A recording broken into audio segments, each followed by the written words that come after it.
Joe Godwin, nobody's saying it's a very easy thing to please everybody with Newsround, but here you have examples of people saying there should be more serious news, and not everybody's interested in the latest reality TV show.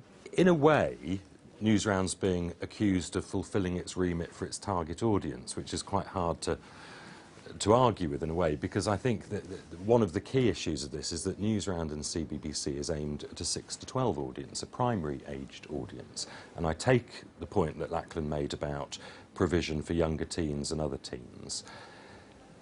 In reality, we know from research and from the letters and emails I get from teenagers and children that a lot of teenagers do still watch Newsround and CBBC. But over the years, has there been a gradual slide towards more celebrity, more reality TV, more pop, more football? Has the balance shifted?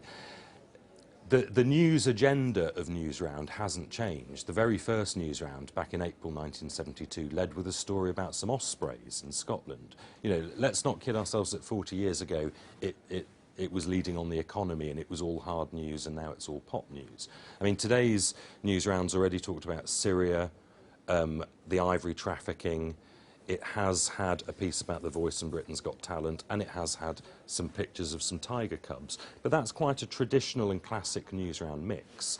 And I know that on this evening's 5 o'clock bulletin on BBC One, they'll lead on Syria, because what we've found, we go out all the time to talk to children of all ages about Newsround. And we know that children are very, very interested in the serious issues going on in the world. What are the main things that have changed in John Craven's day? Presumably the rise of social media, the internet, enormous competition for you as programme makers. I think the main things that have changed are exactly that. It's the competitive environment. A lot of people, a lot of grown-ups who don't still watch children's television would be amazed to know that the UK is the most competitive children's television market in the world. There are 35 dedicated children's channels on British television.